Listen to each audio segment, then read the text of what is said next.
जैसा हमारे इंचार्ज साहब ने कहा कि जो हमारा कार्यक्रम चल रहा है उसको और गति से हम आगे ले जाए।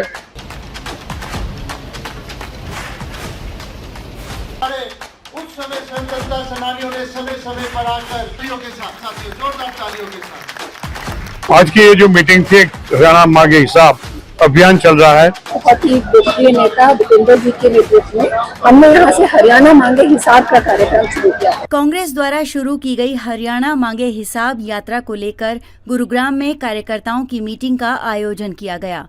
इस मीटिंग में कांग्रेस के नेताओं ने कार्यकर्ताओं में जोश भरने का काम किया। पूर्व मुख्यमंत्री भूपेंद्र सिंह हुड्डा की माने तो प्रदेश सरकार ईडी और सीबीआई जैसी एजेंसियों का दुरुपयोग कर रही है। इतना ही नहीं, कांग्रेस के कार्यकर्ताओं पर झूठे इल्जाम लगाकर सरकार उन्हें बदनाम करने की जो साजिश रच रही है, उससे कांग्रेस का कार्यकर्ता डरेगा नहीं। अब समय आ गया है जब कार्यकर्ता कमर कसकर मैदान में उतर जाए और कांग्रेस की नीतियों को घर घर पहुंचाने का काम करे। इसके साथ ही कार्यकर्ता भाजपा की कुनीतियों को भी जनता के बीच पहुंचाने का काम करे। खेल नीति में हरियाणा नंबर 1 पर हुआ करता था। अगर प्रदेश में कांग्रेस की सरकार बनी तो पदक लाओ नौकरी पाओ योजना को फिर से लागू किया जाएगा। जैसा हमारे इंचार्ज साहब ने कहा कि जो हमारा कार्यक्रम चल रहा है उसको और गति से हम आगे ले जाए, क्योंकि समय कम है आगे। और जो बात जो है हर घर तक, हर व्यक्ति तक इस सरकार की विफलताएं और कांग्रेस की उपलब्धियां और कांग्रेस आगे क्या करने जा रही है वो हर घर तक पहुंचे। थोड़ा सा ओलंपिक्स चल रहे हैं, आपने कहा है एक बार फिर से कांग्रेस की सरकार अगर आती है तो पदक लाओ और पद पाओ की नीति को दोबारा शुरू। हाँ, ये हमारी सब 2005 में जो नीति बनी थी खेल और खिलाड़ियों के लिए, जैसे मैंने कहा खेल खिलाड़ियों में हरियाणा नंबर 1 था। यहाँ 2010 में जब कॉमनवेल्थ हुए देश को 38 गोल्ड मेडल मिले थे। 38 में 22 हरियाणा के। ओलंपिक हुई 6 मेडल मिले हरियाणा को, तो अपने 4 हरियाणा के 6 में से। और अब भी जब ओलंपिक की शुरुआत है, सबसे पहला मेडल हमारी हरियाणा की बेटी मनु भाकर लेके आई है। दूसरा ब्रोंज भी मिला आज को, पहले एक ब्रोंज उनको मिला है। ये सब उस नीति का है। और क्योंकि हमने गांव-गांव में स्टेडियम बनाए, एक खिलाड़ियों के लिए माहौल बनाया, उनको प्रोत्साहन दिया, उनको डीएसपी भर्ती किया। जहाँ भी बड़े बड़े अफसर उन्होंने बंदी कर दिया, एक भी डीएसपी अब तक नहीं भर्ती किया। तो हमने ये कहा भाई पदक लाओ पद पाओ की नीति फिर से चलाएंगे। थोड़ा सा प्रदेश बात करें, लोकसभा चुनाव में जिस तरीके से परिणाम आए उसके बाद प्रदेश में जो माहौल है वो बदल गया। कहीं ना कहीं अधिकारी जो है वो अब कांग्रेस सुनने भी लग रहे हैं। किस तरह देखते हैं? ऐसा माहौल बन गया कि कांग्रेस की सरकार अब जो है हरियाणा में आई। चलो अधिकारी तो सुनने लगे, मीडिया वाले भी सुनने लगे। एक सवाल और है जी, लोकसभा प्रत्याशी थे यहाँ से गुड़गांव से, लोकसभा प्रत्याशी थे गुड़गांव से, और गुड़गांव और बादशाहपुर सीट से जो है वो 1-1 लाख वोटों से हारे। इन्हीं कार्यकर्ता, यही तो कार्यकर्ता थे। तो ऐसे में अब विधानसभा चुनाव में क्या भारी का उम्मीदवार आएगा या इन्हीं में से? भारी की मतलब भारी उम्मीदवार? भारी कौन है? बाहर का कौन था? भारी या हैवी? आउटसाइडर या आउटसाइडर? राज बब्बर को आप आउटसाइड नहीं कहते, आपको मालूम नहीं है। उनके परिवार आके पाकिस्तान से आगे अम्बाला में बसा था, हरियाणवी है वो। प्रदेश प्रभारी दीपक बाबरिया ने कार्यकर्ताओं में जोश भरते हुए कहा कि आने वाले विधानसभा चुनाव के लिए पूरी तरह से तैयार रहें और जनता के बीच जाकर कांग्रेस द्वारा किए गए सभी कार्यों को बताएं। इसके अलावा पिछले 10 साल में जो बीजेपी ने वायदे किए थे उनमें से कितने पूरे हुए हैं, इस बारे में भी लोगों को बताएं। पूर्व मुख्यमंत्री भूपेंद्र सिंह हुड्डा ने बीजेपी पर निशाना साधते हुए कहा कि भाजपा ने सिर्फ और सिर्फ लोगों से झूठे वादे किए हैं। उन्होंने कहा कि आज ईडी और सीबीआई जैसी एजेंसियों का बीजेपी दुरुपयोग कर रही है। आज की ये जो मीटिंग थी एक चुनाव के जो हमारा जो हरियाणा मांगे हिसाब अभियान चल रहा है उसको और गति में लाने के लिए, और इसके साथ साथ चुनाव संबंधित हमारी तैयारी भी हो जाए, डोर टू डोर कैंपेन हो जाए और एक व्यापक लोक जनसंपर्क बने, उसकी तैयारी के लिए आज का जो है मीटिंग रखा गया था। हरियाणा मांगे हिसाब में किस तरह का चीजें मिल रही हैं, किस तरह की समस्याएं हैं और सरकार के खिलाफ किस तरह का रोष लोगों में नजर आ रहा है? लोगों में के मन में रोष है, किसानों के मन में रोष है, युवाओं के मन में रोष है, और पूरे हरियाणा की जनता जो है जो प्रकार से सरकार सबको अपमानित कर रही है, सबकी प्रताड़ना कर रही है, सबको भ्रष्टाचार का शिकार बना रही है, उसके बारे में बड़ा आक्रोश है। अनिल विज ने एक बयान दिया है कि राहुल गांधी जो है लोकसभा में महाभारत ना करे, इस तरीके का एक बयान आज अनिल विज के सामने आया है।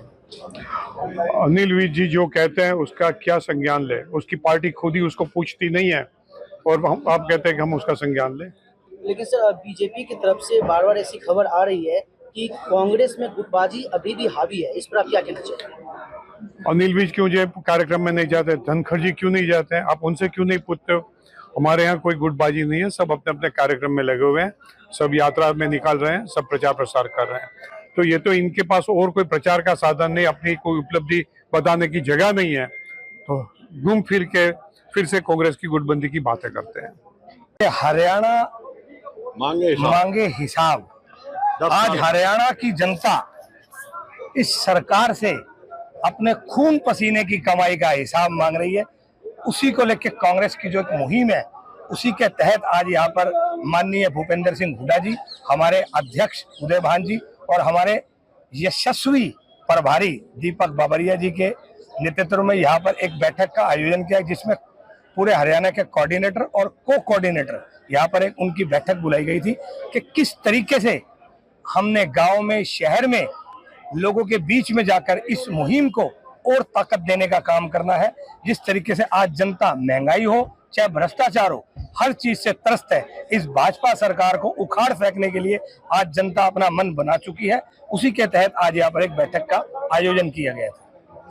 पंकज जी, शहरी वोटर माना जाता है बीजेपी का कोर वोटर होता है, क्या उसके लिए भी कोई अलग से रणनीति बनाई गई है, कार्यकर्ताओं को दिशा निर्देश दिए गए हैं ताकि शहरी वोटर तक पहुंचा जा सके? देखिए, बिल्कुल दी गई है। आज से पहले 10 साल आप पहले पे जाए तो शहरी वोटर सारा कांग्रेस का था, और आज दोबारा से लोग वही सुनहरा समय, वही कांग्रेस का समय, वही हुड्डा साहब का समय आज याद करा। चाहे आप देखिए मेट्रो की बात हो, चाहे अस्पताल की बात हो, चाहे बस अड्डे की बात हो, चाहे आज जल भराव की बात हो, चाहे आज कूड़े की बात हो, आज पूरा गुरुग्राम आज इन सब चीजों से त्रस्त है। एक गरीब आदमी आज यहाँ पर अपना जीवन यापन नहीं कर सकता। चाहे एक अस्पताल की बात हो, एक अस्पताल के लिए आज खून के आंसू रोने को मजबूर है यहाँ का गरीब आदमी। और आप देखिए ना बस अड्डा है, शीतला माता मंदिर के आप आज हालात देखिए। एक शीतला माता की एक धरती का नाम गुरुग्राम को दिया जाता है, और उस सरकार ने उस मंदिर को भी आज उजाड़ने का काम किया। तो आज जनता त्रस्त है। मैं दावे के साथ कहता हूँ कि अब के बार कांग्रेस सरकार। वहीं कार्यकर्ताओं को साफ तौर पर इस कार्यक्रम के मार्फत ये भी बताया गया कि आप आगामी चुनाव के लिए पूरी तरह से तैयार रहें और जनता के बीच जाकर कांग्रेस द्वारा किए गए सभी कार्यों को बताएं। मेरा नाम पर्ल चौधरी है, मैं पटौदी जी। यहाँ से हमारे पूर्व मुख्यमंत्री आदरणीय हुड्डा जी के नेतृत्व में और आदरणीय राहुल गांधी जी के नेतृत्व में हमने और हमारे बहुत ही लोकप्रिय नेता भूपेंद्र जी के नेतृत्व में हमने यहाँ से हरियाणा मांगे हिसाब का कार्यक्रम शुरू किया है। भारतीय जनता पार्टी के 10 साल और कांग्रेस पार्टी के 10 साल में उन्होंने क्या काम किए थे, तो हम जनता के पास मुद्दे लेके जा रहे हैं। हम सिर्फ मुद्दों की राजनीति कर रहे हैं। जो भी जितनी भी समस्याएं हैं, जितने भी वादे भारतीय जनता पार्टी ने किए थे और जो कि उन्होंने पूरे नहीं किए हैं, और किस तरह यहाँ से ये संकल्प लिया गया कि हम लोगों में जाके उनके कार्यकाल में जो भी चीज़ें रही हैं, जो नहीं हुई हैं, और कांग्रेस पार्टी ने क्या क्या किया, उनको उठाएंगे और जनता तक पहुँचाएंगे। इतने कम समय में, अभी 3 महीने का समय रह गया है, सभी वर्ग को छू पाएंगे आप? जी, हम सभी वर्ग को छू पाएंगे। आपने देखा कि लोकसभा में हमने 10 में से 5 सीटें हासिल की, जबकि भारतीय जनता पार्टी ने जो नैरेटिव सेट किया था उसमें उन्होंने कहा था कि एक भी सीट कांग्रेस पार्टी की छोड़नी नहीं आएगी। तो जनता खुद मन बना चुकी है, हमें सब जनता तक एक बार पहुंचना है और कांग्रेस पार्टी ने जो भी संकल्प लिए हैं उनको जनता तक पहुंचाना है, और भारी मात्रा में इस बार कांग्रेस की सरकार आने वाली है। मेरा नाम मनोज बागड़ी है। मैं अनुसूचित जाति विभाग हरियाणा प्रदेश कांग्रेस कमेटी का प्रदेश का अध्यक्ष हूँ। रणनीति हमारे एआईसीसी के महासचिव और हमारे हरियाणा के प्रभारी परमादरणीय दीपक बाबरिया जी और हमारे प्रदेश के पूर्व मुख्यमंत्री और हमारे सबके नेता चौधरी भूपेंद्र सिंह हुड्डा जी, हमारे प्रदेश के हमारे यशस्वी प्रदेश अध्यक्ष चौधरी उदय भान जी और तमाम हरियाणा के जो नेता आए थे। जो हमारा प्रोग्राम चल रहा है कि हरियाणा मांगे हिसाब, उसके लिए हर विधानसभा में कोऑर्डिनेटरों की नियुक्ति की है। हुड्डा साहब ने, बाबरिया जी ने और उदय भान जी ने सबकी ड्यूटियां लगाई है। 20 दिन से भी कम का समय रह गया है विधानसभा इलेक्शन के अंदर। जमीनी अगर जंग की बात करूँ तो बहुत तेज होने वाली है बीजेपी और कांग्रेस बीच में। क्या रणनीति और क्या मुद्दे रहेंगे आप लोगों के? नहीं, बिल्कुल कांग्रेस पार्टी हमेशा चुनावी जेवार हमेशा कांग्रेस पार्टी हमेशा तैयार रहती है। 30 दिन की बजाय 13 दिन में चुनाव करा लीजिए।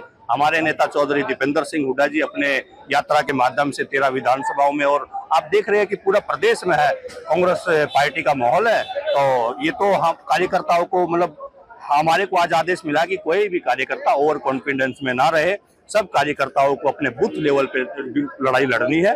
सब कार्यकर्ताओं की ऐसी ड्यूटी लगी है, लेकिन कांग्रेस पार्टी चुनाव के लिए हमेशा तैयार रहती है। हरियाणा मांगे हिसाब यात्रा को लेकर आयोजित की गई मीटिंग कार्यकर्ताओं में कितना जोश भर पाती है और कार्यकर्ता मीटिंग के बाद जनता के बीच कांग्रेस के नीतियों को किस तरह से पहुंचा पाते हैं, ये तो वक्त ही बता पाएगा।